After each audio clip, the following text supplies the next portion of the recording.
शिवसेनेचं ठाणं आणि ठाण्याची शिवसेना असं समीकरण महाराष्ट्राच्या राजकारणात मागच्या अनेक वर्षांपासून रूढ झालंय. त्याला कारणही तसंच आहे. शिवसेनेची स्थापना झाल्यानंतर शिवसेनेला पहिली सत्ता मिळाली होती ती ठाण्यात. त्यानंतर शिवसेनेची घोडदौड मुंबईपासून महाराष्ट्रभर सुरू झाली. ठाण्याचा नगरपालिकेपासून ते महानगरपालिकेपर्यंत विस्तार होत असतानाच्या काळापैकी बराच काळ ठाण्यावर शिवसेनेचा भगवा झेंडाच फडकत राहिलाय. मात्र या ठाण्यातल्याच एका शिवसैनिकानं जून 2022 साली केलेल्या बंडामुळे शिवसेनेचे दोन तुकडे झाले. तसंच राज्याच्या राजकारणात शिंदे गट आणि ठाकरे गट असे दोन गट अस्तित्वात आले. त्यामुळे आता शिवसेनेत फूट पडल्यानंतर होत असलेल्या ठाणे महानगरपालिकेच्या निवडणुकीत शिवसेनेचं हे ठाणं ठाणेकर कुणाच्या हातात सोपवतात याबाबत उत्सुकता निर्माण झाली आहे. ठाणे महानगरपालिकेच्या यावेळच्या निवडणुकीत एकीकडे एकनाथ शिंदे यांच्या नेतृत्वाखालील शिवसेना शिंदे गट आणि भाजपा यांची महायुती आहे, तर दुसऱ्या बाजूला उद्धव ठाकरे यांच्या नेतृत्वाखालील ठाकरे गट आणि मनसे यांची युती आहे. या युतीमध्ये शरद पवार गटाचाही समावेश आहे. त्यामुळे या दोन युत्यांमध्येच मुख्य लढत होताना दिसतीये. त्याशिवाय राष्ट्रवादी काँग्रेस, अजित पवार गट आणि काँग्रेस हे सुद्धा काही भागांमध्ये आपल्या ताकदीनं लढताना दिसतायत.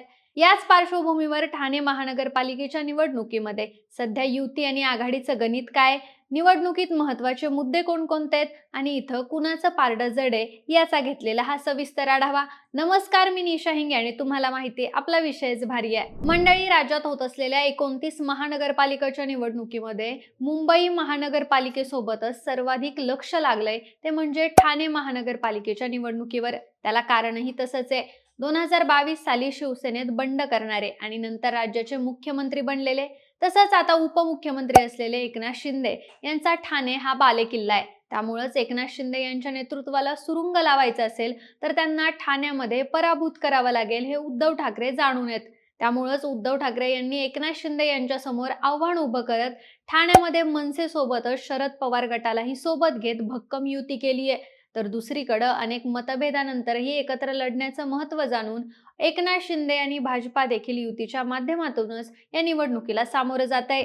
मुंबईला लागून असलेलं ऐतिहासिक शहर असा लौकिक असलेल्या ठाणे महानगरपालिका क्षेत्रामध्ये ठाणे शहरासोबतच कळवा, मुंब्रा आणि दिवा या भागांचाही समावेश होतो. तसंच या प्रत्येक भागातील मतदार आणि त्यांच्या राजकीय भूमिकांमध्ये वैविध्य दिसत असल्यानं ठाण्यामध्ये निवडणूक लढवताना प्रत्येक राजकीय पक्षाची कसोटी लागते. दरम्यान ठाणे महानगरपालिकेच्या यावेळच्या निवडणुकीमध्ये शिंदे गट आणि भाजपच्या महायुतीमध्ये शिंदे गटाच्या वाट्याला 87 तर भाजपच्या वाट्याला सुमारे 40च्या आसपास जागा मिळाल्या आहेत. तर ठाकरे गट, मनसे आणि शरद पवार गटही जागा वाटप निश्चित करून लढतायत. त्याशिवाय काँग्रेस आणि अजित पवार गटही काही जागांवर लढतायत. त्यात काही ठिकाणी काँग्रेस स्वबळावर लढत आहे, तर काही ठिकाणी महाविकास आघाडीतील मित्र पक्षांना सहकार्य करत आहे. तसंच अजित पवार गटही काही जागांवर आपलं अस्तित्व दाखवत आहे. या सर्व पार्श्वभूमीवर होत असलेल्या ठाणे महानगरपालिकेच्या निवडणुकीत ठाणे शहरातील रस्ते आणि वाहतूक कोंडी हा सध्या ज्वलंत मुद्दा म्हणून समोर आलाय. अनेक ठिकाणी रस्त्यांवर झालेल्या वाहनांच्या प्रचंड गर्दीमुळे प्रचंड वाहतूक कोंडी ही ठाणेकरांसाठी नित्याचीच बनली आहे. गर्दीच्या वेळी अगदी 1 किलोमीटरचं अंतर कापण्यासाठी अर्ध्या पाऊण तासापेक्षा जास्त वेळ जात असल्यानं ठाणेकरांसाठी शहरातील वाहतूक कोंडी हा सध्या महत्त्वाचा विषय वाटतोय. मंडळी, गेली अनेक वर्ष ठाणे महानगरपालिका ही शिवसेनेच्या ताब्यात होती आणि इथला कारभार हा एकनाथ शिंदे यांच्या हातात होता.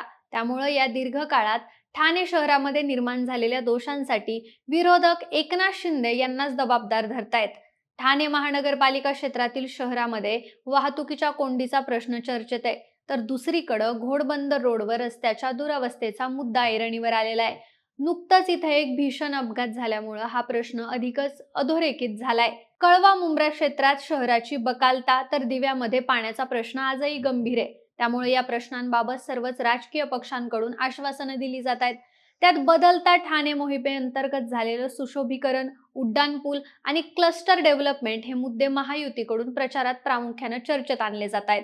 या सर्व मुद्द्यांसोबतच ठाण्यामध्ये खरी शिवसेना कुणाची हा प्रश्नही प्रचारामध्ये चर्चेत आहे. एकीकडे स्वतःला आनंद दिघे यांचे शिष्य म्हणवणारे एकनाथ शिंदे हे आपण बाळासाहेबांच्या विचारांचे खरे वारसदार असल्याचं ठसवून सांगण्याचा प्रयत्न करतायत, तर ठाकरे गटाकडून मात्र शिंदे गटाचा गद्दार अशी संभावना करून खरी शिवसेना आपलीच आहे असा दावा केला जातोय. त्यामुळं आता महानगरपालिका निवडणुकीत मतदार कुणाच्या पारड्यात मतदान करतात आणि ठाण्याची ठाणेदारी कुठल्या गटाकडे सोपवतात हे पाहणं औत्सुक्याचं ठरणार आहे. खरं तर ठाणे महानगरपालिका निवडणुकीमध्ये शिंदे गट आणि भाजपा यांची युती आणि ठाकरे गट, मनसे आणि शरद पवार गटाची आघाडी यांच्यात मुख्य लढत होत असली तरी इथं भाजपा आणि शिंदे गटामध्येही अंतर्गत शीतयुद्ध असल्याचीही चर्चा आहे. ठाण्यामध्ये भाजपा आणि शिंदे गटामध्ये सुरुवातीपासूनच परस्परांवर आरोप प्रत्यारोप सुरू होते. तसंच दोन्ही पक्षांना स्वबळावर लढायचं होतं. मात्र ऐनवेळी दोघांची युती झाली. ही युती झाल्यानंतरही दोन्ही पक्षात अंतर्गत खतखत सुरूच आहे. त्यातूनच दोन्ही पक्षांकडून एकमेकांच्या उमेदवारांची पाडापाडी केली जाण्याची शक्यता वर्तवली जाते. काही ठिकाणी स्थानिक नेते एकमेकांच्या विरोधात विरोधी पक्षाच्या उमेदवारांनाच रसद पुरवत असल्याची देखील चर्चा होतीये. एवढंच नाही तर काही ठिकाणी शिवसेनेचे दोन्ही गटही अंतर्गत आणि स्थानिक पातळीवर एकमेकांना मदत पुरवत असल्याचेही दावे केले जात आहेत. त्यात शिंदे गटाला रोखण्यासाठी आम्ही भाजपलाही पाठिंबा देऊ अशी गुगली मनसेच्या अविनाश जाधव यांनी काही दिवसांपूर्वी टाकल्यानं इथं पडद्याआड खूप काही घडत असल्याच्या शंकेला वाव आहे. मात्र असं असलं तरी ठाकरे गट आणि मनसे ठाण्यामध्ये तुलनेत खूप कमकुवत दिसतायत. त्यामुळे ठाणे शहरातील सध्याची परिस्थिती बघता इथं शिवसेना शिंदे गटाचा बऱ्यापैकी दबदबा राहण्याची शक्यता आहे. एकनाथ शिंदे यांचं नेतृत्व तसंच स्थानिक पातळीवर असलेलं भक्कम संघटन यांचा फायदा शिंदे गटाला होण्याची शक्यता आहे. तसंच मोजक्या जागांवरच लढत असलेल्या भाजपची कामगिरीही मागच्यापेक्षा अधिक चांगली होण्याची शक्यता आहे.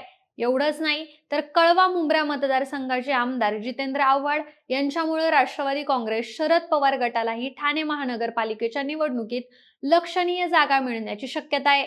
अशा परिस्थितीत आपली शिवसेना खरी असल्याचा दावा करणाऱ्या ठाकरे गटाला आणि मनसेला किती जागा मिळतात हे पाहणं औत्सुक्याचं ठरणार आहे. आता ठाणे महानगरपालिका क्षेत्रातील सध्याची परिस्थिती बघता इथं एकनाथ शिंदे आपला दबदबा राखण्यात यशस्वी ठरणार का?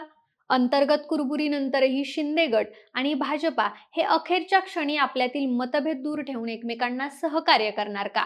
सोबतच कळवा मुंब्रा परिसरातील ताकदीच्या जोरावर शरद पवार गट हा ठाणे महानगरपालिका निवडणुकीच्या निकालानंतर महत्वाची भूमिका बजावण्यात यशस्वी ठरणार का?